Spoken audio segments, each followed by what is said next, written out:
Hello बच्चों, हम लोगों ने cell the unit of structure and function ये हम लोगों ने खत्म कर लिया था। उसमें यूनिट ऑफ लाइफ और उसके बाद सेल डिवीजन, बायोमोलिक्यूल्स, ये सब कुछ हम लोगों ने वहां खत्म कर दिया है।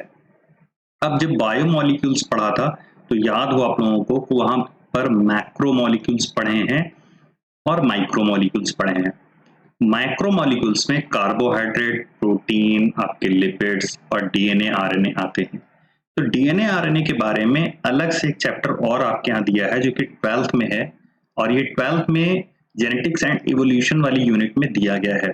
जेनेटिक्स के जस्ट बाद वाला ये चैप्टर है, मेंडेलियन जेनेटिक्स के बाद, जिसका नाम है बच्चों मॉलिक्यूलर बेसिस ऑफ इनहेरिटेंस। और ये बहुत इंपॉर्टेंट है बच्चों, क्योंकि अगर ये चैप्टर अगर आपको नहीं आता है तो आप जेनेटिक इंजीनियरिंग, जो कि अगली यूनिट के चैप्टर हैं, उनको करने में आप समस्या आपको पैदा हो जाएगी। तो आप पहले डीएनए के बारे में जान लो, आरएनए के बारे में जान लो, डीएनए कैसे रेप्लिकेट करता है, डीएनए से आरएनए कैसे बनता है, आरएनए से प्रोटीन का फॉर्मेशन कैसे होता है, एज वेल एज आप जान लो ह्यूमन जीनोम प्रोजेक्ट के बारे में और डीएनए फिंगर प्रिंटिंग के बारे में। इतना कुछ आपको पढ़ना है इस चैप्टर में। तो आइए स्टार्ट करते हैं molecular basis of inheritance, line by line NCERT. इसमें भी हम लोग बच्चों कोशिश करेंगे 30 से 40 मिनट के लेक्चर की ही सीरीज रखेंगे, जो कि पार्ट्स में आपको उपलब्ध रहेंगी। जहां पे वन शॉट देना होगा वहां पर मेरे लेक्चर आपको वन शॉट में उपलब्ध हो जाएंगे। उनको जाकर के आप टेलीग्राम से डाउनलोड भी कर सकते हैं और डायरेक्टली भी आप यूट्यूब से पढ़ सकते हैं। तो पहले देख लेते हैं क्या पढ़ना है। सबसे पहले हमें जानना है सर्च ऑफ जेनेटिक मटेरियल, कैसे खोज हुई, क्या पता किया गया, जेनेटिक मटेरियल कौन सा है। फिर आरएनए वर्ड के बारे में देखना है, रेप्लिकेशन क्या होता है, ट्रांसक्रिप्शन क्या होता है, जेनेटिक कोड्स क्या होते हैं, ट्रांसलेशन कैसे किया जाता है, और जीन एक्सप्रेशन का हम रेगुलेशन कैसे करते हैं, ह्यूमन जीनोम प्रोजेक्ट और डीएनए फिंगरप्रिंटिंग। ये टोटल हमारे पास बच्चों 10 सेक्शन है। 10 सेक्शन के बारे में हमको ये देखना है। तो आइए स्टार्ट करते हैं। आपने प्रीवियस चैप्टर में लर्न किया है कि इनहेरिटेंस पैटर्न और genetic basis of such pattern के बारे में बच्चों। पिछला चैप्टर मतलब अभी क्योंकि इस यूनिट का सेकंड चैप्टर हम लोगों ने उठा लिया है, तो अगर इस यूनिट का अगर फर्स्ट चैप्टर देखें तो वो मेंडेलियन जेनेटिक्स के बारे में है। मेंडेलियन जेनेटिक्स की अगर थोड़ी सी बात कर लूं तो बच्चों इन्होंने क्या किया था, इन्होंने लॉन्ग पौधे लिए थे और डॉर्फ प्लांट लिए थे। लॉन्ग पौधों को इन्होंने कैपिटल टी कहा था और स्मॉल पौधों को स्मॉल टी कहा था। अब जो कैपिटल टी जीन आपको दिख रहे हैं, इसमें जो कॉपी है, इस एक कॉपी को बच्चों एलील कहते हैं। इस एलील के बारे में ज्यादा जानकारी नहीं थी, तो उस समय तक मेंडल इसको बच्चों फैक्टर कहते थे, ना कि इसको जीन कहते थे। आज हम लोग इसको जीन कहते हैं और जीन की कॉपी को बच्चों एलील कहते हैं। बट मेंडल के समय में ये हमको जानकारी नहीं थी, इस वजह से वो उससे फैक्टर बोल रहे थे। तो इनहेरिटेंस फैक्टर की बात हो रही थी कि एक पीढ़ी से दूसरी पीढ़ी में जो जाते हैं वो कुछ पैटर्न होते हैं, वो पैटर्न बच्चों इन्हीं फैक्टर पे डिपेंड करते हैं। At the time of Mendel the nature of those factor, देखिए बच्चों फैक्टर बोला जा रहा है, regulating the pattern of inheritance was not clear.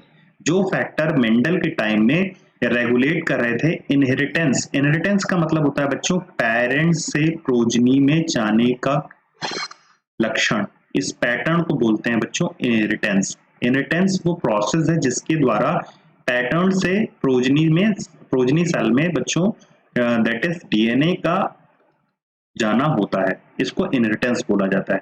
तो ये इनहेरिटेंस किसके द्वारा हो रहा था ये क्लियर नहीं था मेंडल को। मेंडल ने अपने मैथमेटिक्स के हिसाब से इसको फैक्टर का नाम दिया था। ओवर द नेक्स्ट 100 ईयर, क्योंकि मेंडल का काम बच्चों है 1856 से लेकर के यहाँ 1863 तक, 7 ईयर का इनका वर्क है। तो अगले 100 साल तक, मतलब मान करके हम चल सकते हैं 1950 तक बच्चों, 1950 तक the nature of putative genetic material was investigated, culminating in the realization that DNA deoxyribonucleic acid is the genetic material। बहुत इंपॉर्टेंट बच्चों ये लाइन है कि आगे 100 साल लग गए हमें ये जानने में कि जेनेटिक मटेरियल कौन सा है हमारी बॉडी में, हमारी सेल में जो जेनेटिक मटेरियल वो कौन है, कार्बोहाइड्रेट है, लिपिड है, प्रोटीन है, डीएनए है, आरएनए है, कौन है। तो इसको इन्वेस्टिगेट करने में और रियलाइज करने में बच्चों हमें आगे 100 साल लगे। अंत में पता किया गया कि वो जेनेटिक मटेरियल और कुछ नहीं, that is DNA, deoxyribonucleic acid ही है। जो कि जेनेटिक मटेरियल की तरह काम करता है मोस्ट ऑफ द ऑर्गेनिज्म में। बट बच्चों इसका एक्सेप्शन भी होता है।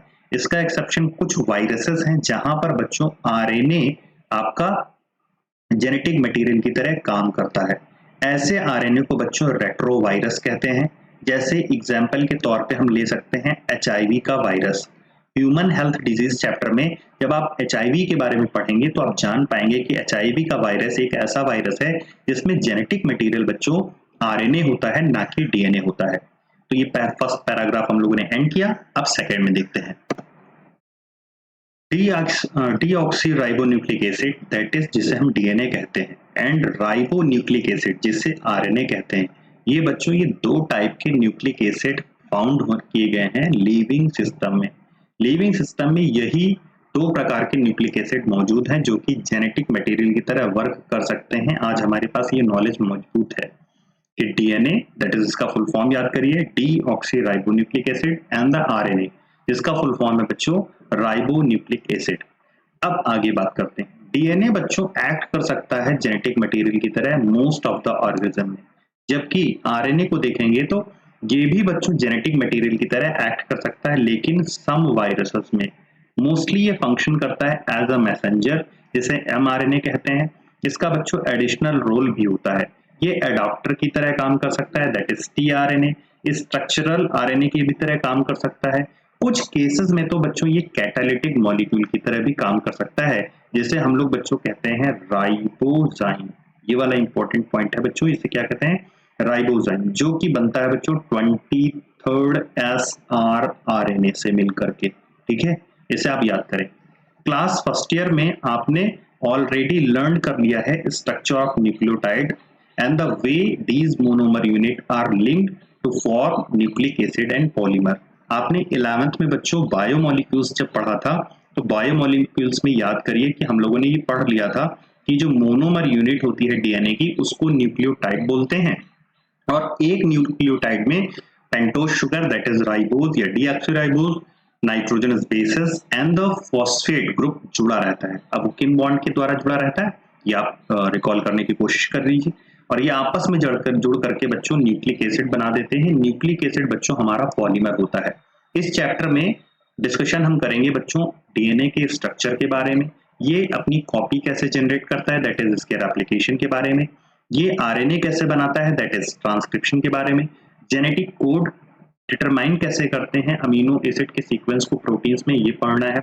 हमें पढ़ना है प्रोटीन सिंथेसिस की प्रोसेस दैट इज ट्रांसलेशन के बारे में, और एलिमेंट्री बेसिस ऑफ देयर उनके रेगुलेशन के बारे में कि हम जीन को रेगुलेट कैसे करते हैं। Determination of complete nucleotide sequence of human genome during last decade बच्चों। लास्ट डिकेड मतलब हम लोगों ने 2006 तक इसको कंप्लीट कर लिया था। एचजीपी को बच्चों 1990 में स्टार्ट करके 2006 तक कंप्लीट कर लिया गया। तो ये लास्ट डिकेड में इसने न्यू एरा ऑफ जेनेमिक्स को सेट किया है।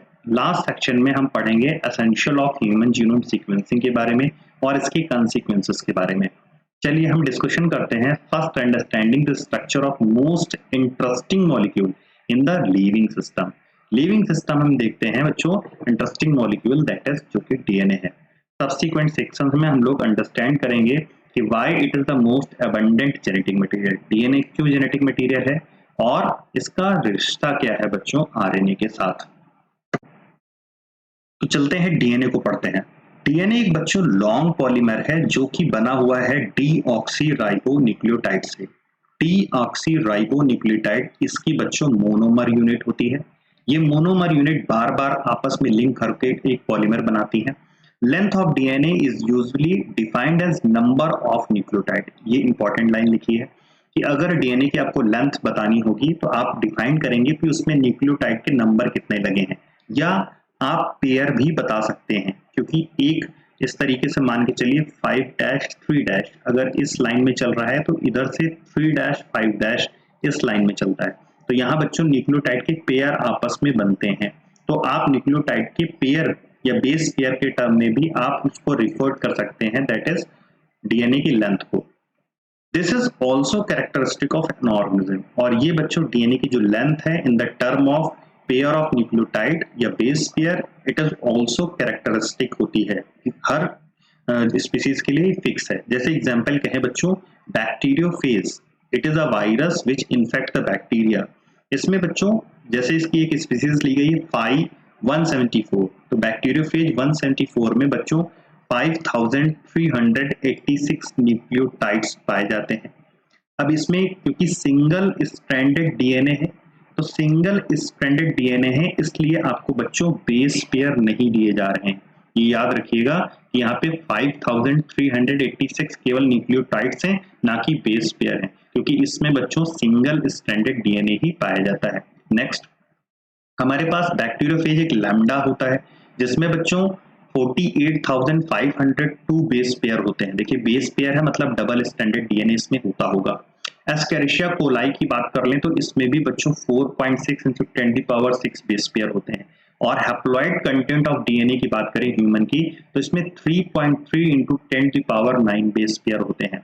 हैप्लॉइड कंटेंट ऑफ डीएनए की बात हो रही है ना बच्चों, यानी ये स्पर्म का कंटेंट हो सकता है या ओवा का कंटेंट हो सकता है।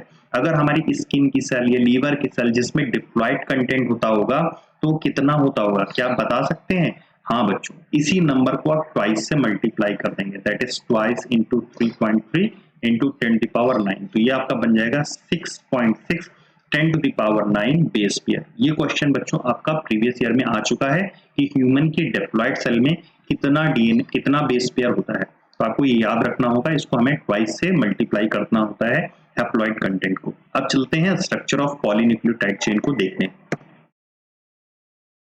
Late us recapitulate the chemical structure of polynucleotide chain जो कि बनी है डीएनए से या आरएनए से। न्यूक्लियोटाइड में बच्चों मोस्टली हम लोग देखें तो 3 कंपोनेंट होते हैं। 3 कंपोनेंट में पहला होता है बच्चों नाइट्रोजनस बेस, दूसरा होता है आपका पेंटोज शुगर जो कि राइबोज हो सकती है आरएनए के केस में, और डीऑक्सी राइबोज हो सकती है डीएनए के केस में।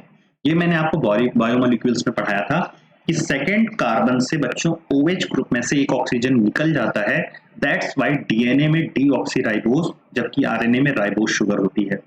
और एक होता है बच्चों फॉस्फेट ग्रुप साथ में। तो ये 3 चीज मिल करके न्यूक्लियोटाइड का फॉर्मेशन करती हैं। अगर इनमें से केवल नाइट्रोजनस बेस और शुगर अटैच होते हैं तो यही बच्चों न्यूक्लियोसाइड कहलाता है। There are 2 type of nitrogenous base, 2 प्रकार के नाइट्रोजनस बेस आपके पास मौजूद हैं। पहले को कहते हैं प्यूरीन्स, और प्यूरीन्स के अंदर आते हैं बच्चों ग्वानिन एंड एडेनिन। देखिए बच्चों लिखा हुआ है एडेनिन एंड ग्वानिन, इसकी ट्रिक भी बताई थी मैंने, गप्पू से याद कर लीजिए। पिरिमिडीन के लिए बच्चों साइटोसिन, यूरेसिल और थाइमिन काम में लिए जाते हैं। साइटोसिन कॉमन है बच्चों डीएनए और आरएनए में एज अ पिरिमिडीन, जबकि बच्चों थाइमिन की जगह पर आ जाता है यूरेसिल। यूरेसिल प्रेजेंट होता है बच्चों आरएनए में और थाइमिन प्रेजेंट होता है डीएनए में। ओके, नाइट्रोजनस बेस लिंक्ड होते हैं बच्चों OH से first carbon of pentose sugar से। याद रखेंगे, अभी स्ट्रक्चर भी हम लोग ड्रा करेंगे। तो पेंटोज शुगर के फर्स्ट कार्बन पे जो OH अटैच है उस OH से बच्चों नाइट्रोजनस बेस अटैच होते हैं, और जो बॉन्ड बनाते हैं इस बॉन्ड का नाम है बच्चों N glycosidic linkage to form a nucleoside. याद करिए, जब शुगर से बच्चों नाइट्रोजनस बेस को अटैच करोगे तो बनेगा क्या, न्यूक्लियोसाइड बनेगा। और अटैच कहां होगा, फर्स्ट कार्बन के OH से अटैच होगा। सच एज जैसे नाइट्रोजनस बेस अगर एडेनिन जुड़ा है जाकर के शुगर से तो एडेनोसिन कहलाएगा या डीऑक्सी एडेनोसिन कहलाएगा। अगर वो ग्वानिन है बच्चों तो ग्वानोसिन कहलाएगा या डीऑक्सी ग्वानोसिन कहलाएगा। इसी तरह से अगर वो साइटोसिन जुड़ गया है जाकर के तो साइटिडीन कहलाएगा या डीऑक्सी साइटिडीन कहलाएगा। वहीं अगर यूरेसिल बच्चों जाकर के जुड़ेगा पेंटोज शुगर से तो वो यूरिडीन या डीऑक्सीथाइमिडीन कहलाएगा। देखिए डीऑक्सीथाइमिडीन क्यों कह रहा है, क्योंकि डीएनए में थाइमिन पाया जाता है और आरएनए में यूरेसिल पाया जाता है।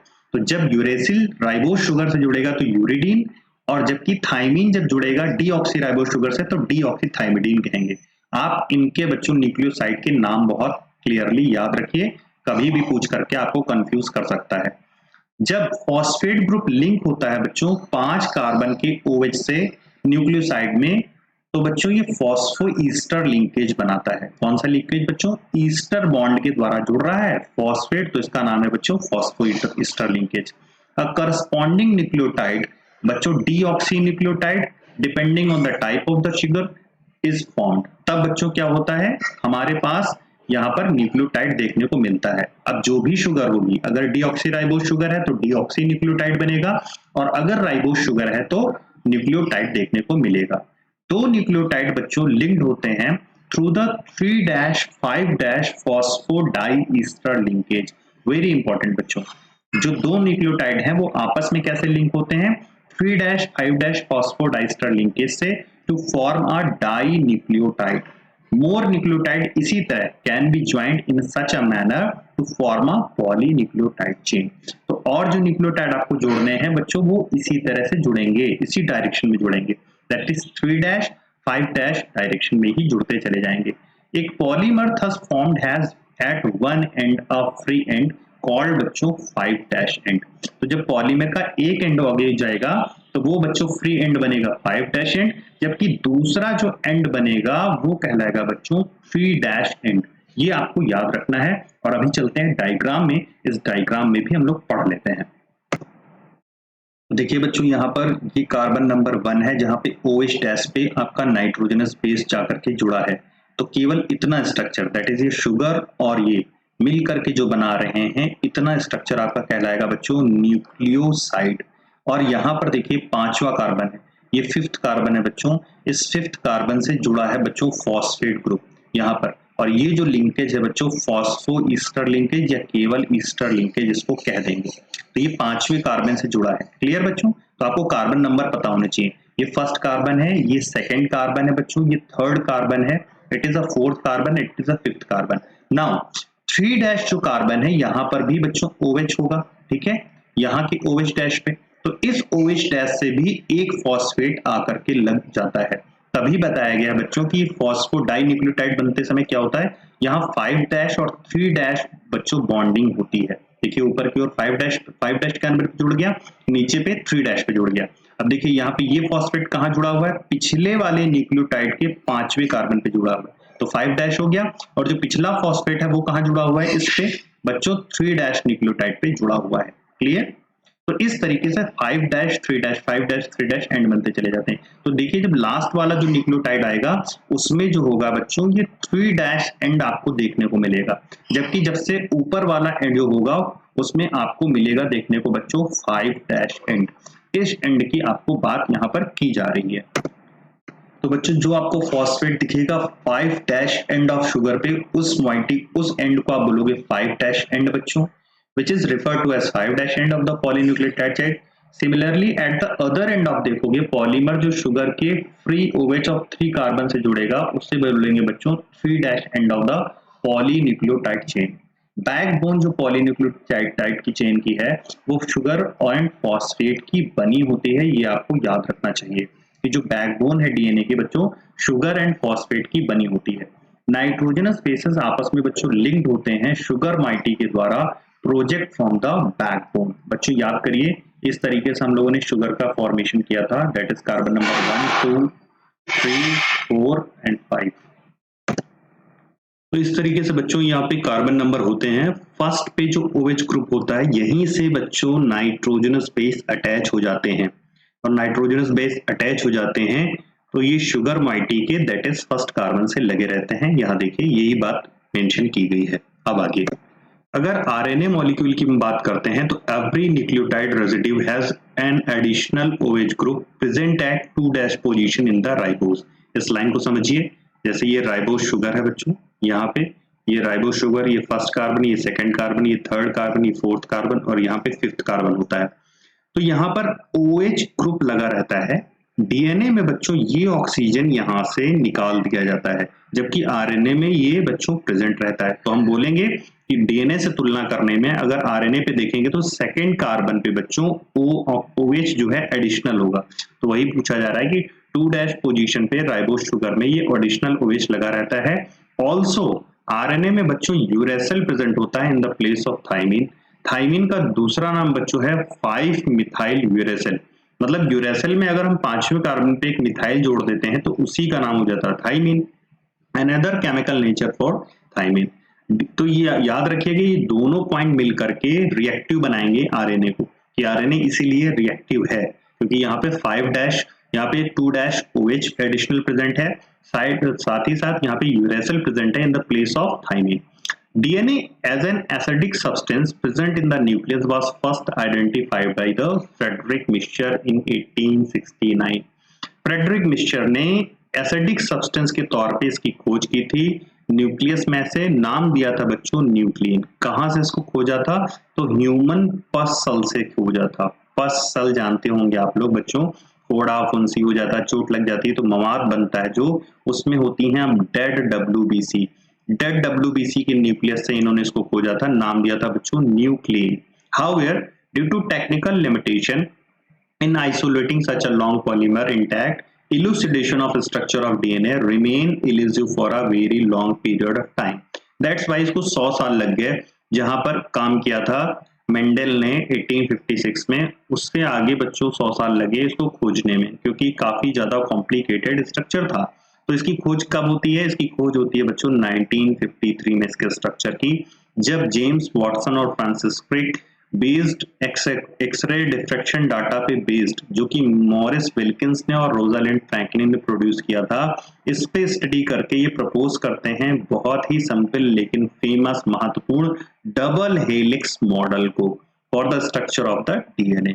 वन ऑफ द हॉलमार्क, इसका हॉलमार्क्स देखें क्या था इस स्ट्रक्चर का? Their proposition was base pairing. सबसे इंपॉर्टेंट बात थी कि इस स्ट्रक्चर में बच्चों बेस पेयरिंग के बारे में बात की जा रही थी कि जो डीएनए होता है वहां पर बच्चों बेस पेयर होते हैं दो स्ट्रैंड के बीच में मौजूद, जिससे पॉलीन्यूक्लियोटाइड चेन बनी होती है। However this proposition was also based on the observation of Erwin Chargaff. ये भी बहुत इंपॉर्टेंट है कि बच्चों यही ऐसी ही बात एरविन चारग्राफ के द्वारा भी बताई गई थी डबल स्टैंडर्ड डीएनए के लिए। इन्होंने कहा था the ratio between adenine and thymine and guanine and cytosine constant होते हैं और इक्वल्स टू 1 होते हैं। याद करिए बच्चों इनकी कही हुई बात को, तो ये प्यूरिन बराबर होता है बच्चों पिरिमिडीन, यानी हम कह सकते हैं यहाँ पर कि प्यूरिन में होता है बच्चों ग्वानिन प्लस एडेनिन। अगर हम देखें तो यहाँ पर हो जाएगा बच्चों साइटोसिन प्लस थाइमिन। अब आगे यहाँ पे आप देखना चाहेंगे अगर प्यूरिन प्लस पिरिमिडीन है तो ग्वानिन प्लस एडेनिन बराबर साइटोसिन थाइमिन है।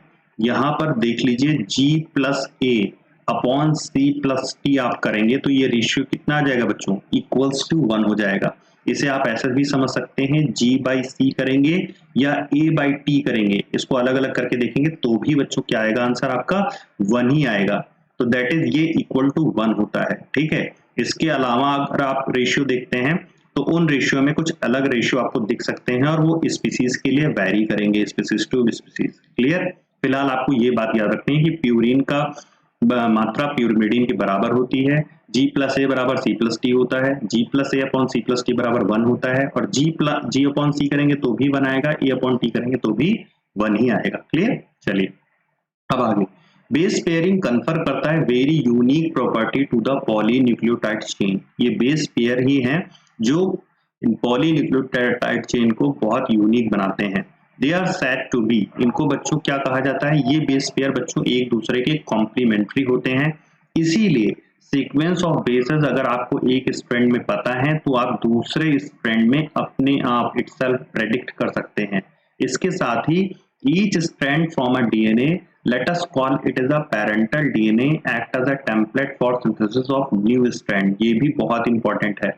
जो बच्चों दो स्ट्रैंड होते हैं डीएनए में बच्चों, दोनों में से ये दोनों स्ट्रैंड टेम्पलेट की तरह काम कर सकते हैं, ये पेरेंटल डीएनए बना सकते हैं, पेरेंटल डीएनए की तरह काम करेंगे, इनसे आगे चल करके डॉटर डीएनए बनेंगे। The double stranded DNA let us call them as a daughter DNA thus produced would be identical to the parental DNA।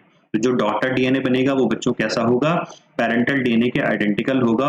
Because of this, इसी वजह से genetic implication of the structure of DNA become very clear, इसी वजह से very clear हो गया। चलिए अब हम चलते हैं कि साइलेंट फीचर क्या है। जो डबल हेलिक्स स्ट्रक्चर दिया गया डीएनए का, उसमें कुछ विशेषताएं हैं, उन विशेषताओं को हमें पढ़ना है। पहली विशेषता क्या थी कि ये जो डीएनए है वो दो पॉलीन्यूक्लियोटाइड चेन से मिलकर के बना होता है, जिसमें जो बैकबोन है वो बच्चों शुगर और फॉस्फेट की होती है, और जो बेसेस होते हैं वो प्रोजेक्ट होते हैं इनसाइड। देखिए स्ट्रक्चर में ड्रा कर रहा हूं, इस तरीके से नाइट्रोजनस बेस निकले रहेंगे और यहाँ पर चल के फॉस्फेट ग्रुप बनेगा बच्चों। इसी तरीके से यहाँ पर भी यहाँ पर भी बच्चों नाइट्रोजनस बेस लगे रहेंगे इनवर्ड। देखिए तो ये प्रोजेक्ट कैसे हैं, इस तरीके से बैकबोन में लगे हैं कि ये प्रोजेक्ट इनवर्ड है, ये आपको देखना पड़ेगा, ठीक है। तो अगर इधर चल रहा होगा 3' से 5' एंड, तो इधर होगा बच्चों 3' से 5' एंड, ये आपको देखना पड़ेगा स्ट्रक्चर में। हम लोग स्ट्रक्चर में अभी इसको देखने वाले हैं। चलिए, तो project inside the word. Second, the two chain have anti parallel polarity. ये भी बात है बच्चों, एंटी पैरेलल पोलैरिटी होती है इट मींस अगर एक चेन की पोलैरिटी 5' से 3' एंड है, तो दूसरे चेन की पोलैरिटी 3' से लेके 5' एंड होती है। तीसरा और बहुत इंपॉर्टेंट यहाँ विशेषता कि जो बेसेस होते हैं दो स्ट्रैंड में, ये पेयर्ड होते हैं बच्चों हाइड्रोजन बॉन्ड के द्वारा, यानी जो नाइट्रोजनस बेसेस हैं आपस में हाइड्रोजन बॉन्ड से कनेक्ट रहते हैं। एडेनिन 2 हाइड्रोजन बॉन्ड बनाता है थाइमीन के साथ, वहीं पे बच्चों थाइमीन भी एडेनिन के साथ 2 बॉन्ड बनाता है, वाइस वर्सा लिखा हुआ है। ग्वानिन बच्चों साइटोसिन के साथ 3 हाइड्रोजन बॉन्ड का फॉर्मेशन करता है, वहीं साइटोसिन भी ग्वानिन के साथ बच्चों 3 ही हाइड्रोजन बॉन्ड का फॉर्मेशन करेगा, जिसके कारण क्या होगा, हमेशा प्यूरिन के सामने एक पिरिमिडीन ही आएगा और पिरिमिडीन के सामने हमेशा बच्चों प्यूरिन ही आएगा।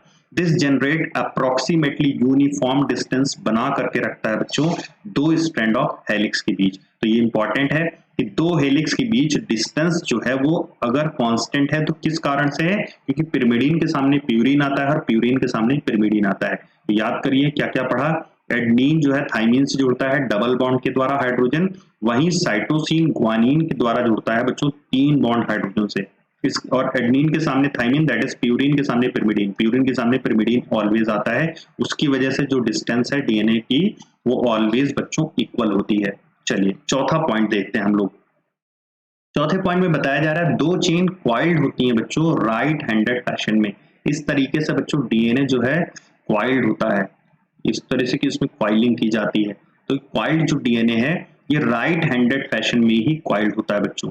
तो अगर मैं ठीक से बनाऊं यहाँ पे तो आपको ये दिख जाएगा क्लियर होकर के, ये इस तरीके से यहाँ पर आपको क्वाइलिंग दिखेगी। ये जो क्वाइलिंग है बच्चों, ये क्वाइलिंग जो डीएनए की है वो राइट हैंडेड मैनर में होती है, ये भी पॉइंट आपको याद होना चाहिए। और हर यहाँ पे देखिए ये 10-10 बेस पेयर यहाँ पे लगे रहते हैं। अभी एक पिच की भी बात होगी। The pitch of the helix is 3.4 nanometre, ठीक है। एक हेलिक्स में बच्चों 10 बेस पेयर होते हैं, 10 बेस पेयर होते हैं और इसकी जो डिस्टेंस होती है वो होती है टोटल 3.4 नैनोमीटर। एक पिच में बच्चों 10 बेस पेयर होते हैं, ये याद होना चाहिए। और इसकी जो डिस्टेंस है 3.4 nanometre. A nanometre is the 1 billionth of the metre, that is 10 की पावर 9 मीटर। ये तो आपने फिजिक्स में पढ़ा होगा। देयर आर रफली 10 base pair in each pitch. एक पिच में कितने होंगे बच्चों, तो इन पिच या टर्न कॉन्सिक्वेंटली डिस्टेंस जो होगी a base in a helix is approximately 0.34 nanometre. ऐसे याद कर लीजिए 3.4 नैनोमीटर टोटल लेंथ है, उसमें 10 बेस पेयर है तो 10 से डिवाइड करेंगे, 10 से डिवाइड करेंगे तो आंसर आएगा 0.34 नैनोमीटर। तो यानी 2 बेस पेयर जो हैं इनके बीच की जो दूरी होगी बच्चों वो कितनी आ जाएगी 3.4, दैट इज 0.34 नैनोमीटर, ठीक है। पांचवा बच्चों, plane of one base pair starts over the other in the double helix. याद करिए जिस तरीके से इस तरीके से प्लेन होगा तो अगला प्लेन ऐसे होगा, फिर इसका अगला प्लेन बच्चों इस तरीके से होगा, फिर इस पे अगला प्लेन इस तरीके से होगा, तभी क्वाइलिंग पॉसिबल है। जैसा आपने देखा हो बच्चों इस स्टेयर्स में, जैसे हम लोग गोल वाले ऐसे स्टेयर्स नहीं चढ़ते हैं, यहाँ पे स्टेयर्स आप देखते हैं, तो ये स्टेयर्स इसीलिए पॉसिबल है क्योंकि plane of one base pair ये दूसरे बेस पेयर पे जाके स्टैक हो जाता है। This in addition to hydrogen bonds confer stability of the helical structure। इसी के साथ अगर हाइड्रोजन बॉन्ड को भी हम सम्मिलित कर लेते हैं तो ये बता देता है कि हेलिकल स्ट्रक्चर की स्टेबिलिटी क्यों मेंटेन है। इससे पहले बच्चों यहाँ पे स्ट्रक्चर दिया गया है, जरा स्ट्रक्चर को देखते हैं। तो यहाँ पे एक पिच की बात हो रही है, यहाँ से लेकर के बच्चों यहाँ तक 1 पिच या 1 टर्न होता है। 1 टर्न में बच्चों 10 बेस पेयर होते हैं, 1 2 3 4 5 6 7 8 9 और एक और आप यहाँ बना दी 10, ठीक है। इस तरीके से 10 बेस पेयर होते हैं जिनकी टोटल लेंथ होती है बच्चों 3.4 नैनोमीटर। अगर यहाँ पे जो 2 बेस पेयर हैं इनके बीच की डिस्टेंस को देखें तो ये हो जाती है 0.34 नैनोमीटर बच्चों। और इसकी चौड़ाई, इसका जो डायमीटर होता है डीएनए का वो होता है बच्चा 20 एंगस्ट्रॉम। इसको आप कन्वर्ट कर लेंगे नैनोमीटर में। ठीक, इससे पहले भी ऊपर थोड़ा सा बना हुआ है डायग्राम, उसको भी देख लेते हैं बच्चों। यहाँ पे देखिए इस वाले मोटिव पे ये फर्स्ट कार्बन आपका हो गया, सेकंड कार्बन हो गया, ये थर्ड कार्बन हो गया, फोर्थ हुआ, ये फिफ्थ हुआ। ठीक है, फर्स्ट कार्बन से क्या जुड़ा हुआ है देखिए ध्यान से, नाइट्रोजनस बेस हमने जोड़ दिया। नाइट्रोजनस बेस जुड़ा है एडेनिन, ठीक है, एडेनिन जुड़ा है। अब एडेनिन थाइमिन के साथ कैसा बनाता है, डबल बॉन्ड हाइड्रोजन। देखिए हाइड्रोजन के ये डबल बॉन्ड यहाँ पे जुड़े हुए हैं। ठीक, अब ये थाइमिन कहाँ जुड़ा होगा बच्चों, इस एंटी पैरेलल चेन के फर्स्ट कार्बन से जुड़ा होगा। क्या, ये फर्स्ट कार्बन है बच्चों, ठीक है, ये फर्स्ट है, ये सेकंड है बच्चों, और ये थर्ड है, ये फोर्थ है, और आगे चल के ये फिफ्थ है। ठीक है, तो यहाँ देखिए इस तरीके से चेन, ये अगर पैरेलल है तो ये एंटी पैरेलल है, जस्ट इसके अपोजिट मैनर में इस तरीके से चले जाते हैं। और क्या आपको दिखाना चाहेंगे, जैसे यहाँ पे देखिए ग्वानिन आया है तो साइटोसिन, ग्वानिन साइटोसिन के बीच कितने आ रहे हैं बच्चों, 3 हाइड्रोजन बॉन्ड आ रहे हैं। इस तरीके से जुड़ते हुए जाकर के ये पॉलीन्यूक्लियोटाइड चेन मेंटेन हो जाती है। फिर आपसे कहा जा रहा है कंपेयर करो प्यूरिन और पिरिमिडीन में, आप बता सकते हो कि why the distance between two polynucleotide chain in DNA remains almost constant. Yes बच्चों, प्यूरिन में देखोगे तो ये बच्चों डबल रिंग स्ट्रक्चर आपको दिखेगा और ये हेट्रोजीनियस रिंग होता है, जबकि पिरिमिडीन को देखोगे तो सिंगल रिंग स्ट्रक्चर होता है बच्चों। ठीक है, अब देखिए आप कर क्या रहे हैं, जब भी आप एक प्यूरिन लाते हैं तो उसके सामने पिरिमिडीन आ जाता है, और जब भी आप एक पिरिमिडीन लाते हैं तो उसके सामने प्यूरिन आ जाता है। इस वजह से ही ये जो डीएनए के डिस्टेंस है ऑलमोस्ट कांस्टेंट हो जाती है। The proposition of the double helix structure of DNA and it's simplicity in the explaining the genetic implication become revolutionary. बच्चों, ये डबल हेलिक्स स्ट्रक्चर जो समझाया गया और उसकी सिंप्लिसिटी ने जेनेटिक इम्प्लीकेशन लगाने पे ये क्रांति हो गई बच्चों, एक क्रांति की तरह इसको लिया गया। वेरी सून फ्रांसिस क्रिक ने सेंट्रल डॉगमा को बच्चों मॉलिक्यूलर बायोलॉजी में प्रपोज किया। ये भी बहुत बड़ी घटना थी। ये सेंट्रल डॉगमा क्या होता है, सेंट्रल डॉगमा हमें बताता है बच्चों जेनेटिक इंफॉर्मेशन का चलन, कि जेनेटिक इंफॉर्मेशन किस तरीके से अपने पाथवे को बनाती है। तो जेनेटिक इंफॉर्मेशन मॉलिक्यूलर बायोलॉजी में बच्चों डीएनए से आरएनए, आरएनए से प्रोटीन के फॉर्म में चलती है। चलिए देखते हैं इस बारे में। जैसे डीएनए से डीएनए बनना, इसको बोलते हैं रेप्लिकेशन। डीएनए से आरएनए का बनना, इसको बोलते हैं बच्चों ट्रांसक्रिप्शन। और आरएनए से बच्चों बनता है ट्रांसलेशन। आरएनए से बनता है प्रोटीन जिसे कहते हैं बच्चों आरएनए से बनता है प्रोटीन जिसे कहते हैं बच्चों ट्रांसलेशन। ठीक है, तो यहाँ पे हम लोगों ने 3 प्रोसेस पढ़ी, रेप्लिकेशन, दूसरा पढ़ा ट्रांसक्रिप्शन और तीसरा पढ़ा ट्रांसलेशन। लेकिन एक प्रोसेस और होती है बच्चों जो कि होती है एचआईवी वायरस के द्वारा आरएनए से बच्चों डीएनए का फॉर्मेशन कर लिया जाता है। तब इस चीज को बच्चों हम लोग बोलते हैं रिवर्स ट्रांसक्रिप्शन। इसे बोलते हैं रिवर्स बच्चों, रिवर्स ट्रांसक्रिप्शन, जो कि एंजाइम के द्वारा कराया जाता है, रिवर्स ट्रांसक्रिप्टेज। तो ये चौथी प्रोसेस भी आपको याद होनी चाहिए कि आरएनए से डीएनए बनना पॉसिबल है, लेकिन कहीं पर भी बच्चों प्रोटीन से आरएनए या प्रोटीन से डीएनए बनना पॉसिबल नहीं है, इसे आप याद रखेंगे। तो यहाँ पे हम लोगों का बच्चों फर्स्ट पार्ट कंप्लीट हुआ, जिसमें हम लोगों ने स्ट्रक्चर ऑफ डीएनए हेलिक्स को देखा, सेंट्रल डॉगमा तक देख लिया। अब हम सेकंड लेक्चर लेकर के आएंगे। सेकंड लेक्चर में हम जानेंगे बच्चों कि इतना बड़ा डीएनए कैसे पैक होता है एक छोटी सी सेल में, क्योंकि हमारी सेल का डायमीटर बच्चों 7 माइक्रोमीटर है, याद करिए, एक जनरल सेल का। और यहाँ पर जो डीएनए की लंबाई है अप्रॉक्स 2.2 मीटर है। तो इतना लंबा डीएनए कैसे इस सेल में आ जाता है, इसकी बात करेंगे, वो भी नेक्स्ट लेक्चर में।